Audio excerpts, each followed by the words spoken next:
Not the neat version they tell in Alliance reports. Not the cleaned-up version they repeat in polished meetings where everyone speaks slowly and pretends nothing surprising ever happened. And definitely not the official summary that gets passed through layers of translators, legal officers, and diplomatic reviewers until all the dangerous parts have been sanded off and replaced with phrases like productive cultural exchange and adaptive performance calibration. That no, I want to tell you the version I remember, the version I was actually there for. The version that began in a human training building on Earth, in a place called the United States, in a state called Texas, which in hindsight should have warned me immediately that events were unlikely to remain reasonable. My name is VH. Among my people, the Keithel, I held the rank of mid-level diplomatic liaison officer, which sounds much more impressive than it truly was. In practical terms, it meant I was the one sent to assignments that senior diplomats described as interesting whenever they wanted to avoid saying unpleasant. I had negotiated trade rights near unstable asteroid lanes. I had met with species that spoke only through changes in body temperature. I had once endured a ceremonial meal hosted by the Garuan, a species whose idea of hospitality involved throwing food directly at honored guests while chanting loudly enough to shake tableware off the walls. That I survived all of that with my dignity mostly intact. None of it prepared me for Maravos. The year was 2189 that the Galactic Alliance had recently expanded again, adding 7 new member species. The Keithel were among them. As part of the membership agreement, every new species had to place a group of personnel into what the Alliance called the Unified Physical Integration Program. This was, in theory, a standardized readiness assessment. In practice, it was a mandatory physical training program designed to make sure that any species contributing people to join Alliance operations could meet a minimum level of strength, endurance, coordination, and field usefulness. That was the official language. The less official version was simpler. They wanted to know whether we could keep up. The Alliance had partnered with humans to run the program. That I remember reading that line in the agreement and feeling no concern at all. Humans, at that point in my experience, seemed entirely manageable. I had met exactly 3 of them before receiving the assignment. All 3 had been administrators. All 3 wore stiff clothing. All 3 drank shocking amounts of a dark, bitter liquid called coffee with the seriousness of people taking emergency medicine. They had seemed fragile in the way many short-lived species seem fragile. Busy, alert, slightly overworked, but not especially alarming. When volunteer nominations opened, I submitted my own name. I also selected 3 others from our delegation. First was Solek, my deputy, who was broad even by Keithel standards and had the calm, heavy personality of a large stone that had somehow learned regulations. Then there was Quina, our species relations officer, who was smaller than most Keithel and compensated for this, in her view, quite fairly, by having opinions powerful enough to fill the missing space. Last was Dak, our technical analyst, who spent most of his life inside data streams and only occasionally returned to the physical world long enough to remember that conversations required participation. That we arrived at the facility on a Tuesday morning. The official name of the place was the Joint Alliance Readiness Center. The humans working there called it something quite different. Unfortunately, the phrase they preferred does not translate cleanly into most diplomatic languages. Though based on tone and context, I believe it meant something close to the place where optimism goes to suffer. The building complex was enormous. Low gray structures spread across a wide stretch of flatland under a sky so intensely blue it looked unnatural, as if the planet itself were trying too hard to appear trustworthy. There were other species already there. A group from the Vorak collective point, 2 tall, 4-armed beings from the Chevry systems, and several Peltherians, sitting under a shaded overhang in complete silence with the defeated expressions of people who had already learned something unpleasant and had no interest in sharing it. That should have been my second warning. That we entered through the main processing hall and were received by a human administrator named Petra Oren. She had short dark hair, a clipboard made of actual paper, and the kind of controlled smile that suggests a person is perfectly capable of being polite without feeling even the smallest emotional connection to you. She checked our names, gave us printed packets, pointed down a long corridor marked with colored lines and said, Instructor Voss has your group. Section 7. Follow the red line. That was all in a welcome speech, in a reassuring explanation. Just a red line on the floor, and a name spoken with such complete neutrality that it somehow felt ominous that we followed the red line. Section 7 was a large open room lined with equipment that looked equal parts industrial and hostile. The floor was thick black rubber. The walls held racks of metal bars, stacked plates, cable machines, benches, hanging straps, and various pieces of apparatus I could not identify, but immediately distrusted. The room smelled like metal, effort, and something dry and sharp that I would later learn was chalk. There was already one trainee inside. Human male. Young by human standards, I guessed. Broad shoulders, light brown hair, tired eyes. He stood near one of the racks with the posture of someone who had not slept enough but had accepted that sleep was no longer part of the day's negotiations. This was Finn Baxter. We did not know his name yet, but we noticed him. And then we noticed the instructor. She was standing with her back to us at a large whiteboard, writing something in clean, hard letters that looked less written than imposed. She was not tall, at least not by our standards. The average Keithel stands well over 2 meters. She was perhaps 1.7 compact, yes. But there are structures in the galaxy that are not large and still should not be challenged. She had dark red hair pulled tightly back, a fitted long-sleeved training shirt, forearms that suggested she had built a private and ongoing argument with gravity and was winning it, and a stillness to her posture that did not read as relaxed. It read as controlled. She turned when we entered. All right, she said. You're here. Good. That was her greeting. She looked at each of us in turn. Not lazily. Not casually. She looked the way scanners look. Like the purpose was not seeing, but measuring. Her eyes were a pale gray-green, the kind of color some oceans turn shortly before weather becomes personal. There was a name patch on her shirt. Voss. My name is Mara Voss, she said. I'm your primary instructor for the next 8 weeks. During that time, I will assess your current physical ability, push it farther than you think it can go, and then determine whether you are fit for Alliance joint operational readiness.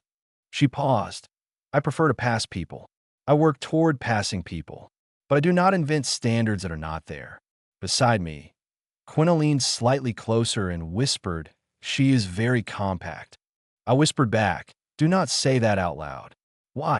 I do not know, I said honestly, but I strongly believe it would be a mistake. Mara Voss walked to the center of the room, holding a tablet in one hand. She placed it on a bench without looking at it, as if whatever data was inside had already been memorized and judged. Today is assessment day, she said. No pressure, no performance. I just need to know where you're starting, so I know how to program from there. She gestured toward the barbells stacked near the far wall. We begin with a deadlift. Standard form. Pick the bar up from the floor. Stand with it. Put it down again. I'm not interested in theatrics. I'm interested in movement quality, effort level, and baseline capacity. Then she looked at all of us and said the sentence that caused the first disaster. Lift what you can. Now, I need to explain something important. Among the Keithel, physical strain is private. Not secret exactly, but private. You do not publicly display the outer edge of your ability unless the situation truly requires it. Maximum effort in front of others is seen as a loss of control, a kind of social overexposure. It is not admired. It is slightly embarrassing that if a Keithel says do what you can, what they usually mean is do an appropriate amount, a dignified amount, a controlled amount that does not force anyone present to witness your limits. When Mara Voss said, lift what you can, our minds translated it through Keithel logic. Solak went first. He selected a moderate weight, lifted it smoothly, stood tall, and placed it back down with complete control. No straged, no visible stran. Respectable. Quina did the same. Dak nearly forgot to brace because he was still reading something on his datapad as he approached the bar, but he recovered midway and completed the movement without incident. Then it was my turn. I chose a weight that felt socially correct. I lifted IT. IT was easy. Far easier than I expected. I set it down and stepped back. Done. Mara Voss made a note on her tablet. Her expression did not change at the time. I thought that meant nothing. Later, I understood that an unreadable face on a human like Mara Voss is not the same as neutrality, that IT is often the early stage of conclusion. Then Finn Baxter stepped forward. He had been watching all of us with the controlled expression of someone trying very hard not to comment on what he was seeing. He rolled his shoulders once, cracked his knuckles in the deeply unsettling human way that always sounds like joints are breaking when apparently they are not, and stepped up to a bar loaded with far more weight than any of us had touched. Then he lifted, I want to be exact here, he did not merely raise the weight. His whole body changed shape around the effort. His back locked into place. His legs drove into the floor with violent purpose. His face turned red. A vein rose along the side of his neck, as if his body had temporarily decided to display its internal engineering. The room seemed to narrow around the sound of the lift. He stood upright with the bar, held it for a breath, and set it back down with control. Then he stepped away and exhaled like someone who had just completed an argument with death and won by a narrow margin. The room went quiet. Good, said Mara Voss. She wrote something on her tablet. And this time, for just a moment, I saw the smallest shift at the corner of her mouth. Not a smile. Not exactly. More like the beginning of one, the expression of a person who already knows the truth and is waiting patiently for everyone else to arrive at the time. I misunderstood that look completely. I assumed she was pleased because her human trainee had performed well. I thought this was ordinary instructor pride. It was not. She turned back to the group. We'll do 3 more assessments today, she said. After that, I'll review the numbers, build your individual programs, and proper training starts Thursday. Her eyes moved across us once more. I'm going to say this now because I prefer honesty over comfort. Every species in this room is capable of passing this program. I'm not saying that to encourage you. I'm saying it because I reviewed your biological and structural profiles before you arrived. I know what is possible. Then she looked directly at us. What most of you showed me just now was not it. Quina stiffened beside me. Solak made a low sound that in Keithel communication means I disagree with this, but have not yet chosen the format of my objection. I said nothing. Not because I agreed, because something in the way Mara Voss spoke made response feel useless, not dangerous, just useless, like arguing with gravity. She continued the session that we completed the other assessments, mobility work, loaded carries, pull tests, endurance measurements. By the time we were released back to the assigned quarters, all 4 of us were unsettled in ways that had nothing to do with fatigue. That evening, Solak sat on the edge of his reinforced bunk, looking deeply suspicious of the entire human species. Quina paced in tight circles, which she only did when her thoughts were moving faster than her pride. Dak had spread the printed assessment packet open across his bed and was reading it with the focused intensity of someone who believed the universe had hidden an insult somewhere in the fine print and intended to find it. Finally, Quina said what all of us had been thinking. We were not lifting what we could. Solak folded his arms. We lifted appropriately. That is not the same thing, Quina said. It is culturally the same thing, he replied. Dak looked up from the packet. No, he said. It is not. We all turned toward him. He tapped a section of the printed document. I found the Alliance baseline chart, he said. The minimum deadlift requirement for joint readiness certification is 3 times body weight. There was a silence. Then Solak said, very carefully, minimum. Dak nodded, minimum.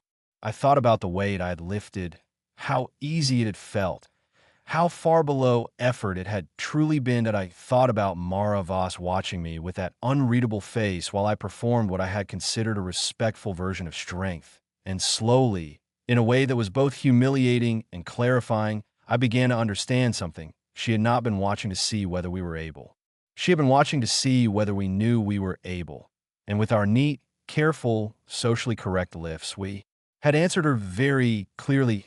No, we did not know. That I lay back on my bunk and stared at the ceiling for a long time. Thursday, I said eventually, to no one in particular, is going to be unpleasant. Outside, the Texas sky had gone black and heavy with stars. Somewhere else in that sprawling facility, I was quite certain Mara Voss was reviewing numbers and building programs with the calm focus of a person preparing consequences. I had negotiated with acid-breathing delegates. I had survived a summit inside the upper atmosphere of a gas giant. I had once been launched by mistake in a low orbit during a farewell ceremony. I had misunderstood on 3 separate cultural levels.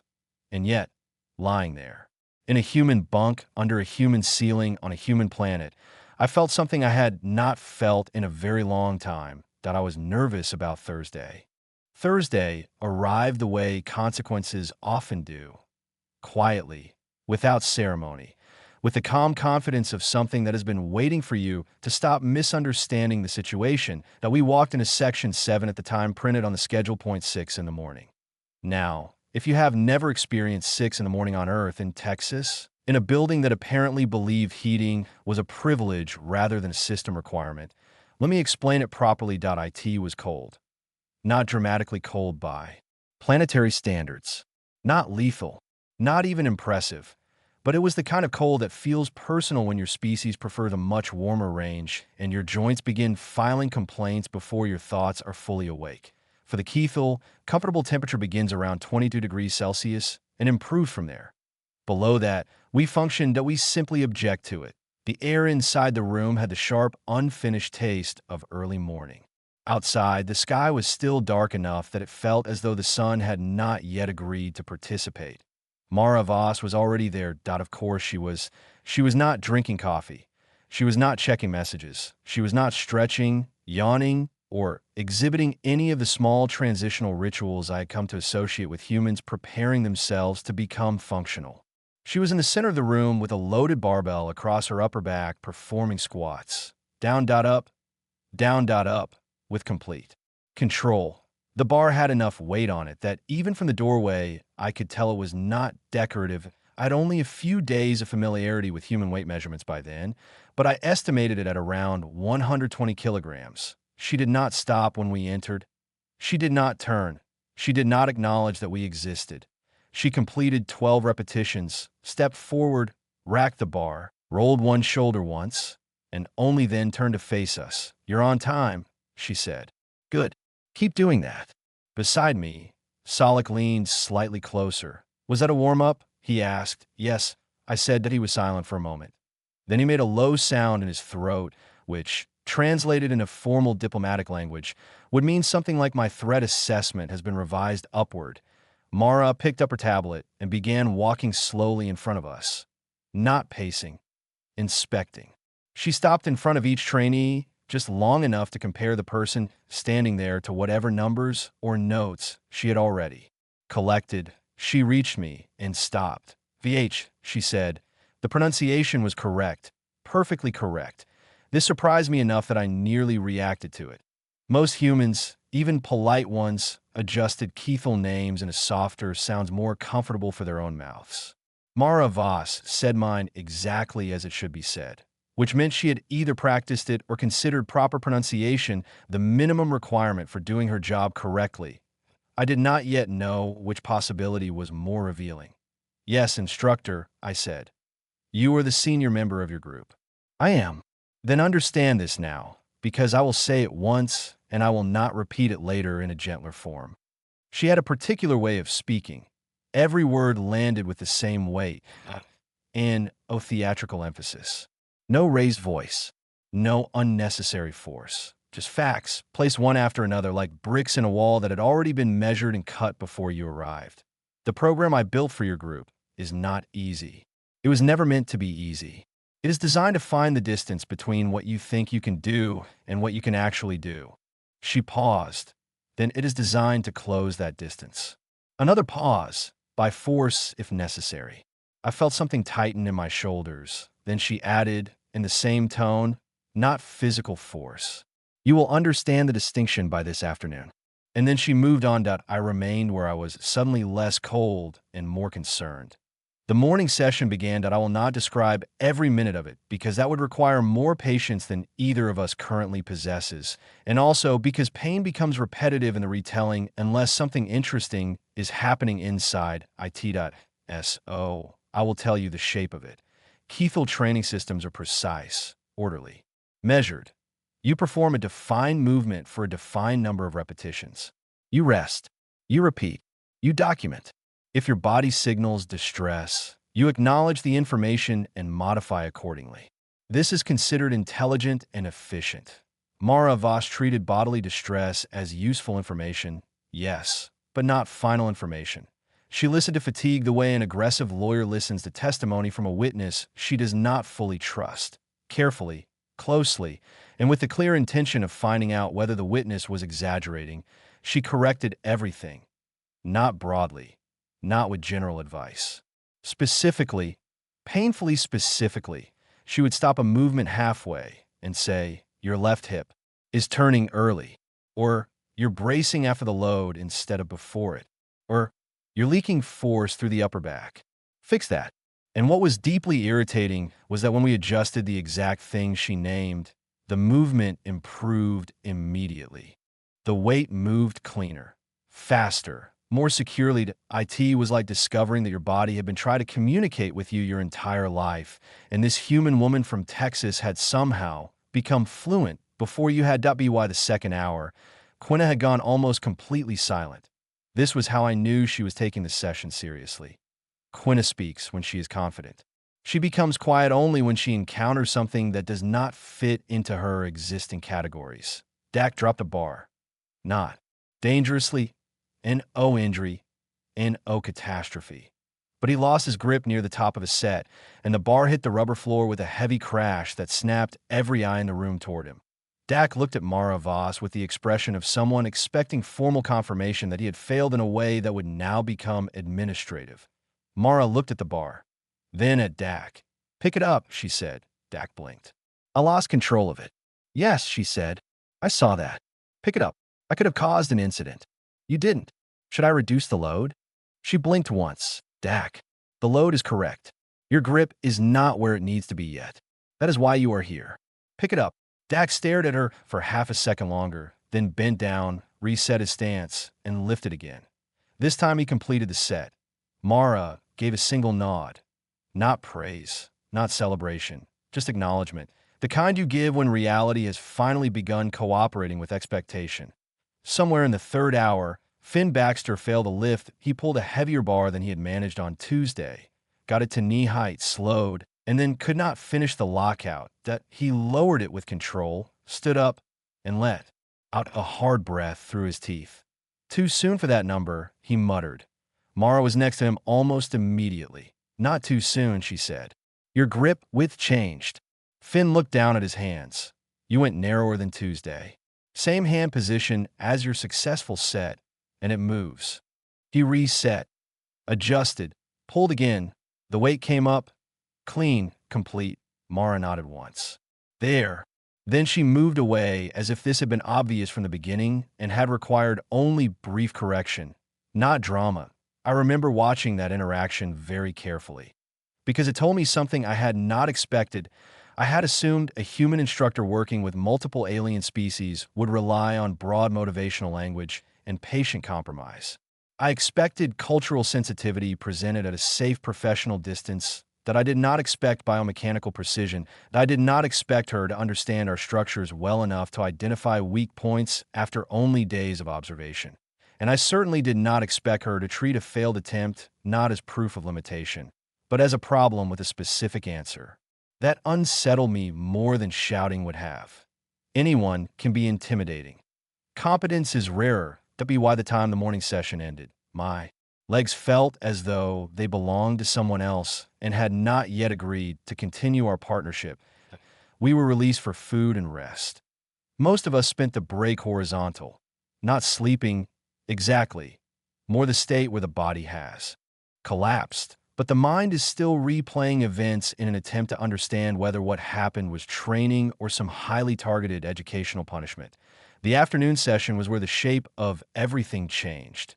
When we returned to Section 7, the room was more crowded. The Chevy trainees had joined our block, which added both height and extra limbs to the general atmosphere, but a senior alliance coordinator was also present, a human man named Galt, who stood near the entrance with a notepad. Now, in my diplomatic experience, anyone standing quietly with a notepad is rarely there for casual observation. That a notepad means judgment has entered the room. Mara Voss was loading a barbell. Not casually, not approximately. With the smooth, fast efficiency of someone who had done it so many times that the math happened somewhere below conscious thought. Plate, and hesitation, and checking. No chart. Each addition seemed to belong to a number she had already decided on long before we arrived. When she stepped back, the bar contained, by my estimate, close to 200 kilograms. The room had gone quiet. Even the chevre, who produce a constant low harmonic vibration when thinking, had stopped humming. Mara looked at the bar, then at us. "I'm going to demonstrate the standard," she said. "Not the finish line. Not the final expectation, the direction." She glanced once toward Galt and his notepad, then back at the trainees. "The Alliance readiness requirement is practical, not symbolic. In field operations, you will move equipment, lift equipment, carry personnel, and stabilize loads under pressure. The number on the bar is not theoretical. It represents real work." Then she stepped toward it. "There are moments before great effort that are recognizable across species. Athletes know them. Soldiers know them.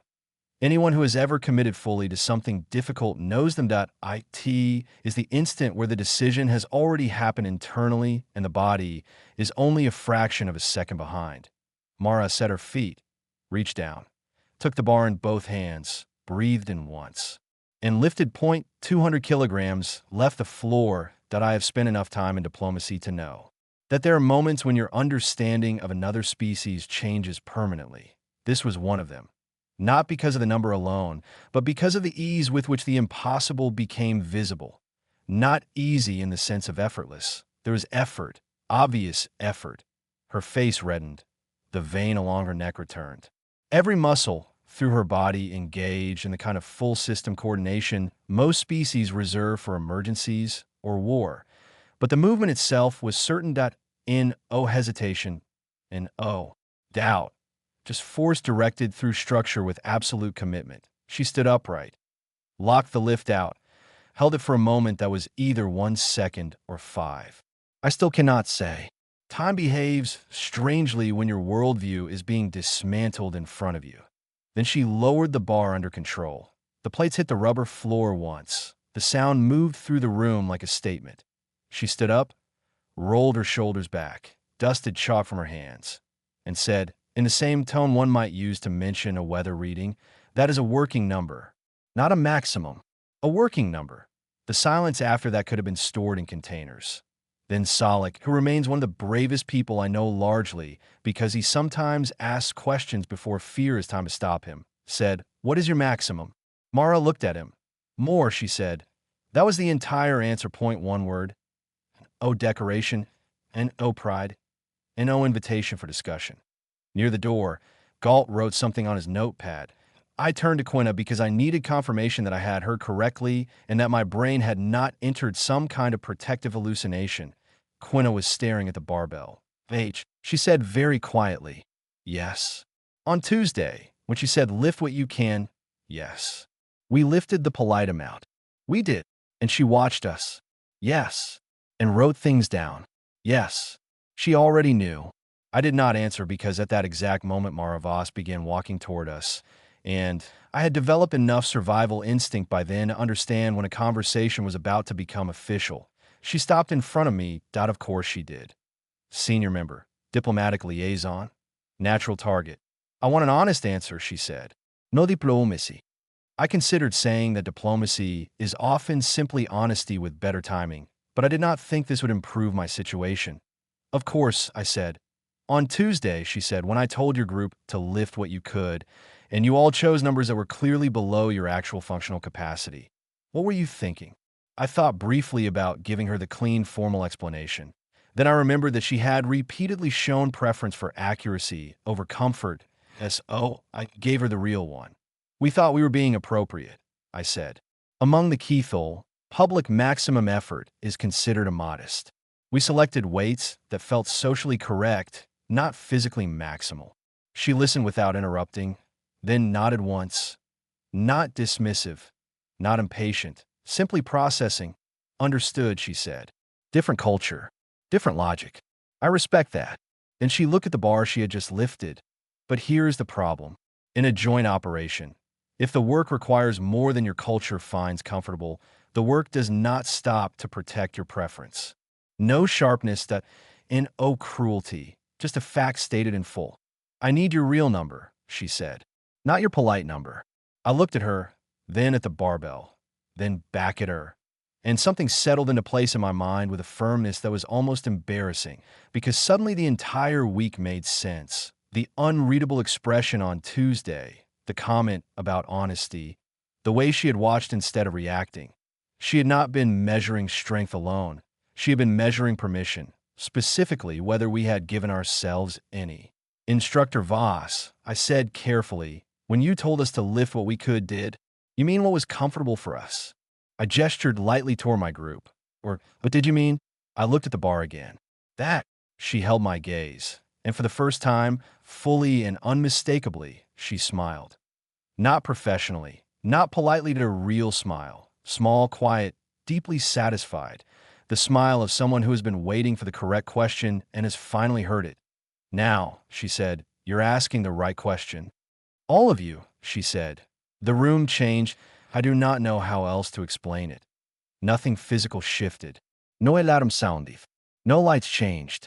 But every person in Section 7 became still in the same instant. There are some voices that do not need volume to create obedience. Mara Voss had one of them. You're going back to the bar, she said.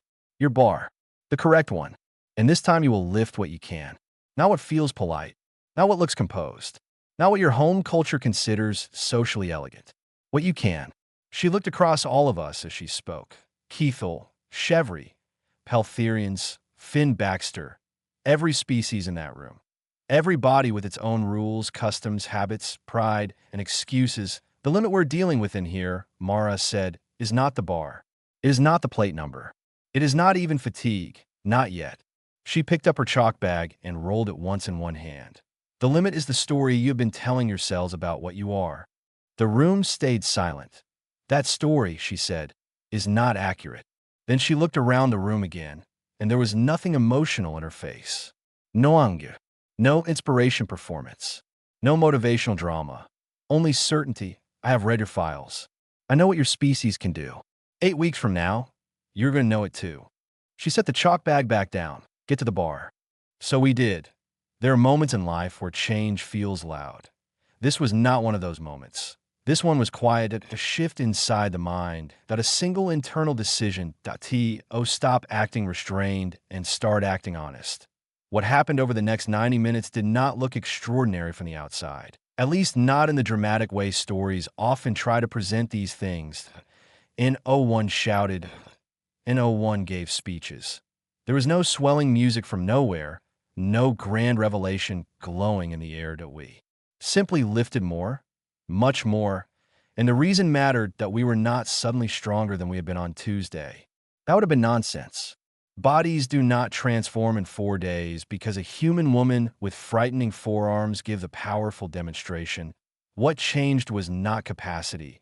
What changed was permission, that we stopped performing restraint, that we started performing effort. And those two things, though they can look similar from a distance, are completely different inside the body. Restraint is controlled. Effort is alive. Restraint manages appearances. Effort spends itself fully on the task. The body knows the difference. Immediately, Quina went first among us. She approached the bar with the kind of expression she used whenever she had reached the point of being too irritated to remain cautious. Mara had already adjusted the weight for her. Not absurd. Not reckless. Just accurate. Quina stared at the bar for a moment, as if it had personally offended her. Then she set her hands, tightened her back, breathed in, and lifted. The weight moved. Not easily. Not cleanly at first. But it moved. She stood up with it, held it, and brought it back down. Point one of the nearby Chevry trainees turned one of his upper hands slightly outward in what I later learned was their involuntary sign of impressed respect. Quina stood over the bar for a second, breathing hard. She said nothing, but her face had changed, not outwardly dramatic, just altered. The expression of someone who had opened a door in her own home and found an entire room she had not known existed. Then came Salik. Salik who disliked unnecessary displays. Salik who valued. steadiness above almost everything. Salik, who on Tuesday had lifted a deeply civilized amount and seemed satisfied with that decision, that he stepped to the bar, set his feet, and pulled. The bar rose more slowly for him, but it rose. Halfway up, I saw something cross his face that I had almost never seen there before. Not fear. Not pained at recognition, though his body had just informed him that it had been waiting patiently for him to stop underestimating it. He locked the lift out, set it down, and looked at the plates with quiet suspicion, as if they had lied to him personally. Dak went next. This day, I still think Dak's lift mattered most to him, even if none of us said it aloud. Dak did not struggle with strength as much as he struggled with commitment to the immediate physical moment. His mind was always elsewhere. Inside reports, numbers, systems, probabilities. The body, to Dak, was something necessary but inconvenient, like weather. Mara watched him set up. "Brace first," she said. Dak inhaled, hands tighter. He adjusted. "Good. Now pull." Dak pulled. The bar came off the floor. There was a brief shaking moment at mid-shin where I thought he might lose it again, but this time he held on, drove upward, and finished the lift. When he set it down, he looked at his own hands as if they belonged to someone newly hired. Mara nodded once. "There," she said. That one word did something to him. I could see it. Not praise, not comfort at recognition. It is a strange thing how powerful simple recognition becomes when it is given by someone who does not hand it out cheaply. Then it was my turn. Mara had changed my weight too. I looked at the bar and knew immediately that this was no longer a symbolic exercise in cultural understanding. This was a demand for truth. That I stepped forward, set my feet, took the bar, and became aware all at once of the old instinct rising again. Not make a scene. Not look strained.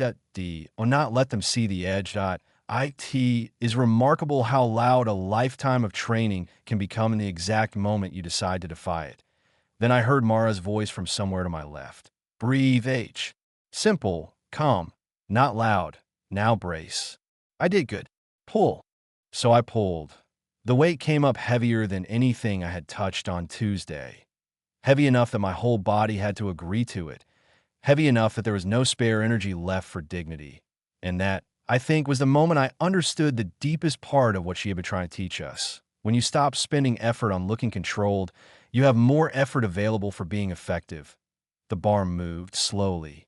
Honestly, I stood with it. I felt the full strain of it in my legs, my back, my grip, my lungs. Then I lowered it again and let go. I was breathing harder than I liked. I did not care. Not because I'd suddenly become less Keithel, but because for the first time I could feel physically and clearly the difference between restraint and output. Mara gave me a brief glance. "Better," she said, just that, better, and somehow that word carried more force than praise would have, because it did not end the road. It only pointed down it. Around us, the rest of the room kept moving. The Chevry adjusted their posture mechanics and lifted higher than they had earlier in the week. The Peltherians, who always looked slightly offended by existence even under ideal conditions, discovered that several of them had been sandbagging their numbers by an embarrassing amount. Finn Baxter trained through all of it with quiet focus, saying little but watching closely, and I noticed something about him, then he was not surprised by Mara. Not really. He respected her, yes. Possibly feared her a little in the healthy way trainees fear highly competent instructors. But he was not shocked by her standards that he had seen this kind of thing before. For him, this was not a revelation that IT was normal. That thought stayed with me. IT disturbed me in new and interesting ways. Because if Mara Voss represented a type rather than an exception, then human physical culture contained depths I had not even begun to map. T1 point. Quina finished another set and stepped aside next to Finn, both of them breathing hard. She looked at him and said, "Is this normal for human training?" Finn wiped his hands on his shorts, considered the question, and said, "Depends who your coach is." Quina looked across the room toward Mara, who was at that moment correcting a Chevry trainee's deadlift setup with the intensity of someone defusing a bomb made of bad technique. That, Quina said, is not a comforting answer. Finn gave a tired half-smile. "No," he said. "It usually isn't." The session continued. Mara moved through the room like a force with a clipboard. She corrected angles, hand positions, Foot pressure, breathing, timing. She remembered everything. Not only the broad limitations of each species, but the individual habits of each trainee. You could not hide inside general categories with her. If your right side was stronger than your left, she knew. If you protected a weak grip by rushing the top of the movement, she knew. If you turned your feet slightly outward because it made you feel more stable even though it cost you force. She knew that too. I had met analysts with less observational precision. And what remained most unsettling was that none of this seemed difficult for her.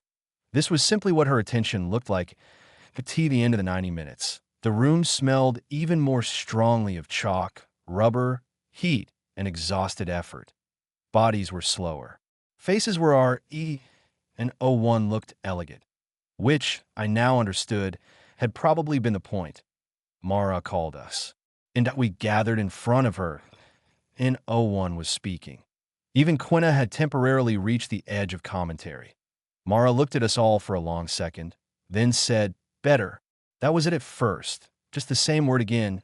Not impressive, not excellent. Better. Then she added, "Not because you became stronger since Tuesday. Because you became more honest." I felt that sentence land harder than I expected.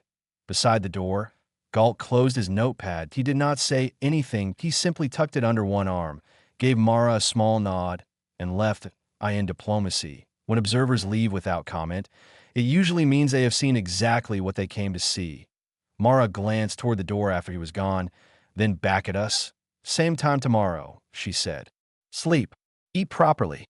Hydrate. Your bodies will be adapting tonight, whether you help them or not." She bent to pick up her bag. Then she paused. Not with drama.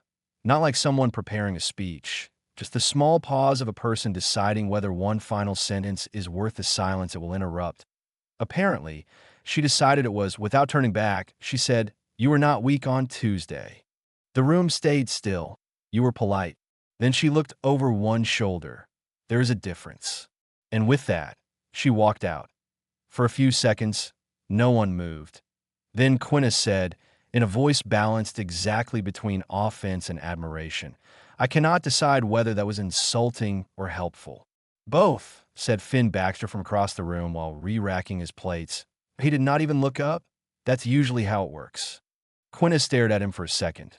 Then, unexpectedly, she laughed. Not loudly. Just once, that short, sharp sound of surrender to a truth she had not wanted but could no longer deny. I stood there a moment longer, looking at the bar I had lifted. The new number. Higher than Tuesday, still far below wherever Mara intended to drag me by the end of 8 weeks, and somewhere in that space, between the version of myself I had arrived with and the version that had just started to appear, I felt something I had not expected, not confidence, not yet. Something earlier than that, curiosity. Outside the windows, Texas had turned gold with late afternoon. Long shadows stretched over the flat ground beyond the buildings. 8 weeks suddenly seemed both very long and not long enough that I picked up my bag and followed the others out, carrying with me the uncomfortable and undeniable realization that Mara Voss had not begun this program by teaching us how to get stronger. She had begun by teaching us that we had been lying to ourselves. And the most dangerous part was this. She had proof. The next morning arrived before any of us were ready for it.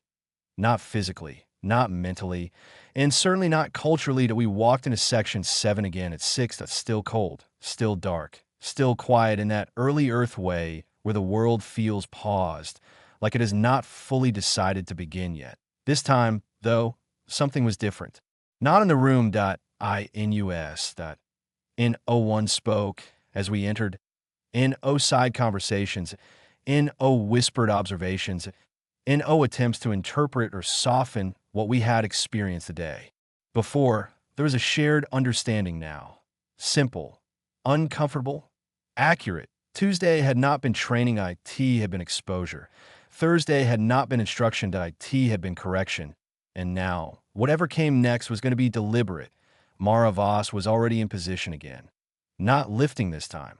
Standing, tablet in hand, watching the door as we entered. That more than anything told me something had changed. She was waiting, not preparing, waiting. "You adjusted," she said. Not a question today. Statement. Yes, I said before anyone else could respond. She looked at me briefly, then nodded once. Good. That saves time. That sentence carried more weight than it should have. Save time for what? She turned and walked toward the center of the room. Today, she said, we begin building, not assessing, not correcting, building. There is a difference between discovering capacity and developing it, she continued. Yesterday you discovered it. Today we start making it repeatable. She set the tablet down. Strength that appears once is an accident. Strength that appears consistently is training. She looked at all of us. We are interested in the second one. That was how it started. Not with a warm-up speech. Not with motivation. With a standard that we began moving almost immediately. This time the structure was different, more organized, more layered. Less about seeing, more about shaping. Mara moved us through sequences, not random exercises, connected ones. Everything had a purpose that linked to something else. Deadlifts into carries, carries into holds. Holds into movement again. T first, it felt chaotic. Then, slowly, it began to feel like a system. A system. Designed not just to test strength, but to remove the weak links that prevented strength from being used properly. She stopped Solak mid-carry. You are bracing only when the weight shifts, she said. It is stable, Solak replied. It is stable because the distance is short, she said. Longer distance, you lose it. Brace before movement, not after. He adjusted, continued. And I could see it. The difference, less effort wasted. More control. Same strength. Better use of it. She stopped Quinna next. You're holding tension in your shoulders, Mara said. It feels more secure, Quinna replied. It feels safer, Mara corrected. It is not stronger. Drop the shoulders. Let the load sit where it should.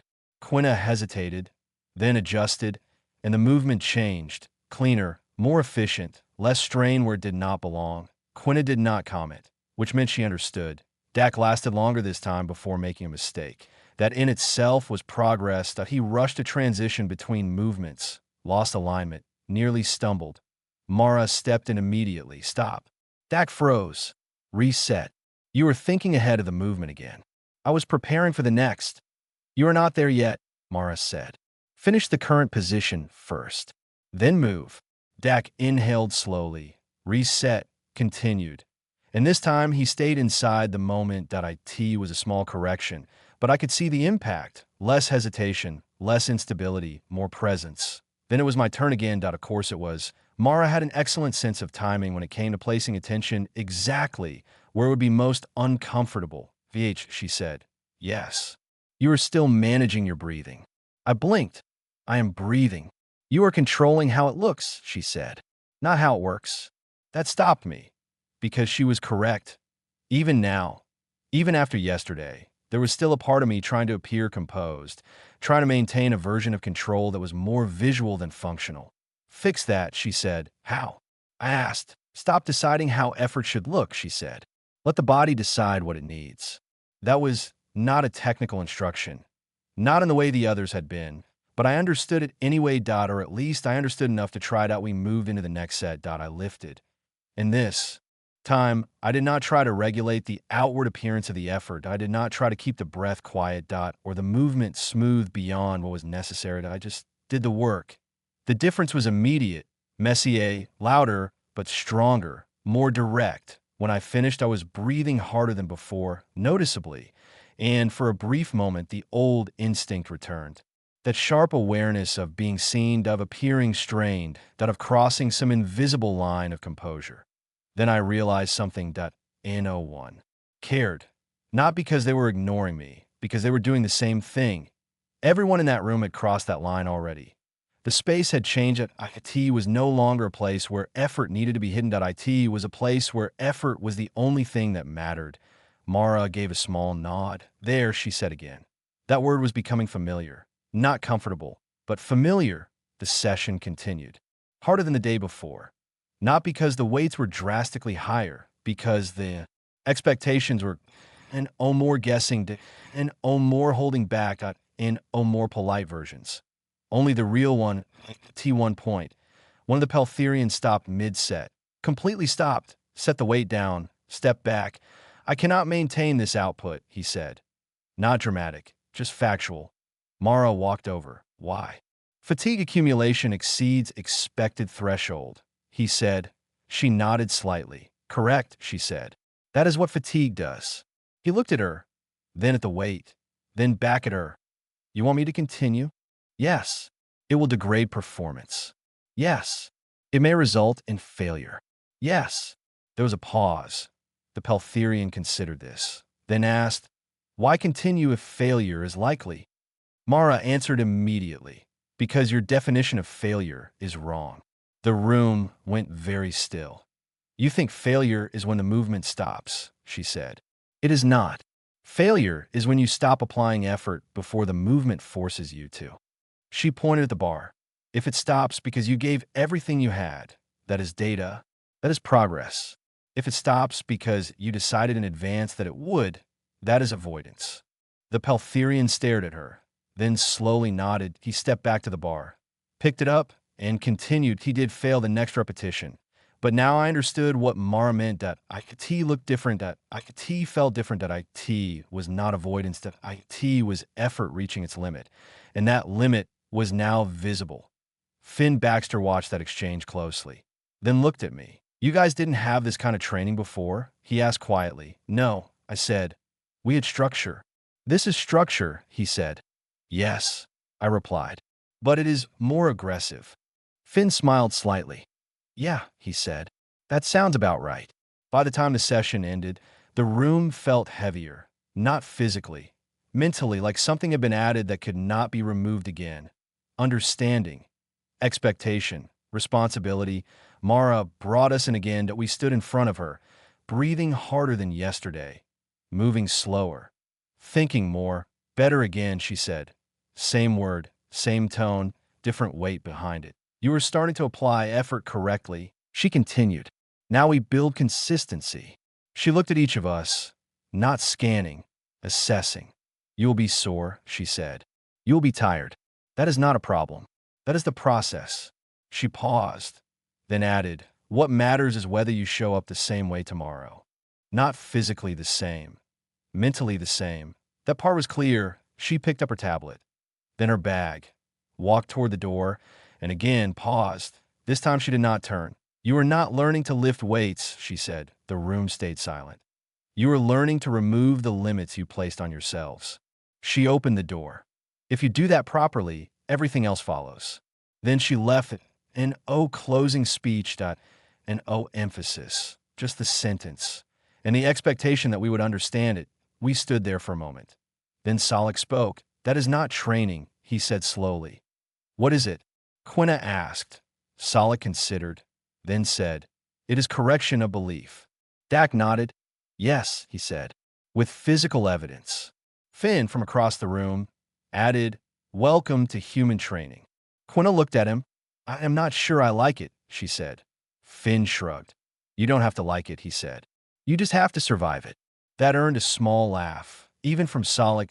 We gathered our things, slower than before, heavier than before, but different. There was less uncertainty now, less confusion, more clarity, not comfortable clarity, but real that as we walked out, I glanced back once at the empty racks, the bars, the plates, the space where just 2 days ago we had performed our carefully controlled version of effort.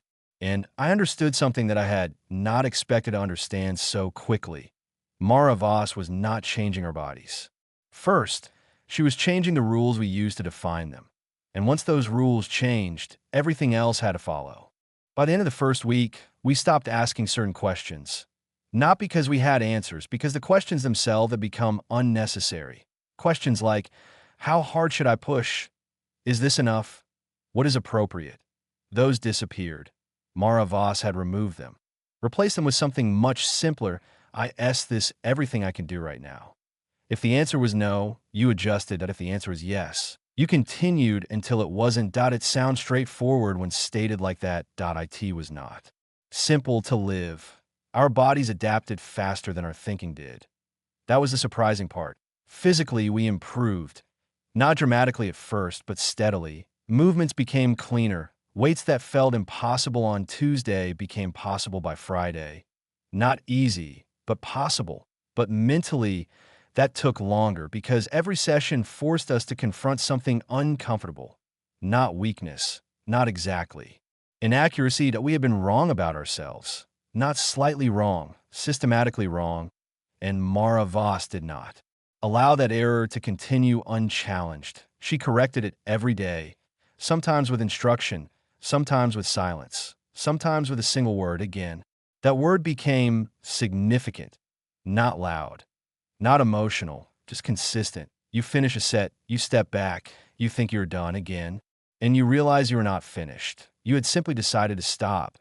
That distinction followed us everywhere. That'd be why the second week. The environment in Section 7 had changed completely. Not physically. The same bars, the same racks, the same smell of chalk and metal and effort. But the atmosphere, different. There was no more hesitation when approaching the weights, and no more looking around to measure how others were performing before choosing your own level. Everyone knew what was expected now. Not from Mara, from themselves. That was the real shift. The Chevy moved with more precision, less wasted motion. Their natural strength began to show through once they stopped overcompensating with unnecessary complexity. The Peltherians, who had initially treated the entire program as an inconvenience, became focused, still unpleasant, still visibly unhappy about the entire experience, but focused, which for them was a significant improvement. Dak changed in a way I did not expect. That he began staying present, not perfectly, not always, but more often. His movements became less distracted, more deliberate. He started finishing sets without looking at anything else, an datapad, an external reference, just the work. And after one session, he said something I had never heard him say before. I understand the feedback now. What feedback? Quina asked. The body's feedback, he said. It is more precise than I assumed. That might not sound like much, but for Dak, that was a complete shift in worldview. Solid became dangerous. There's no better word for it. Not aggressive, not reckless. But once he accepted that his previous limits had been self-imposed, he stopped negotiating with them entirely. He lifted with the same calm presence as before, but the numbers kept rising, and he never commented on it, which made it more concerning. Quina adapted in her own way. She did not become quieter. That would have been unnatural. Instead, her commentary changed. Less complaint, more observation, more analysis. She began treating the training like a problem to solve instead of an experience to critique. This is inefficient, she would say mid-set. Then adjust, then lift better. Mara never responded to those comments directly, but I noticed something. She listened, and when Quina's observation was correct, Mara would nod. Once. That was all the validation Quina needed. That AS for me. I stopped trying to understand the program. Intellectually. That was my mistake at the beginning, trying to categorize it, fit it into known structures, compare it to Keithel training systems IT did not fit, because it was not designed from the same assumptions. Once I accepted that, progress became simpler, not easier, but clearer. Lift, adjust, repeat, and no interpretation required, just participation. Finn Baxter remained constant through all of it, steady, focused, unsurprised, which I realized was its own form of experience. Point one afternoon, after a particularly difficult session, I asked him directly, "How long have you been training like this?" He shrugged slightly. "Since I was a kid," he said. "That is normal for humans?" "Not all," he said, "but the ones who stick with it." "Yeah." I considered that, then asked, "And Maravas?" Finn paused, then gave a small, thoughtful smile. "She's not normal," he said. "That is reassuring," I replied. He shook his head slightly. "Not in the way you think," he said. "She's not extreme. She's just exact." That word stayed with me. Exact. IT explained everything without exaggerating anything. Mara Voss did not demand more than was possible. She demanded exactly what was possible and no less and no more, and that made her unavoidable. By the third week, something else began to happen. Something I had not anticipated. We stopped fearing the sessions. Not because they became easier. They did not. If anything, they became more demanding as we improved. But the uncertainty was gone. We knew what would happen. We would be asked for everything we had that day. and we would give it. That predictability removed fear. What replaced it was anticipation, not excitement, not enthusiasm, but a kind of readiness, that a willingness to enter the process and see what would happen. That, more than anything, marked the real change, that we were no longer reacting to the training, that we were participating in it. Point one evening, near the end of the third week. We sat outside the facility. The Texas sky was wide and quiet, the air warmer than usual for once comfortable. Quina was lying back, looking up. Solak was seated, still as always. Dak was reviewing something, but slowly, without urgency. That I was watching the horizon. Processing. This program, Quina said, is not what I expected.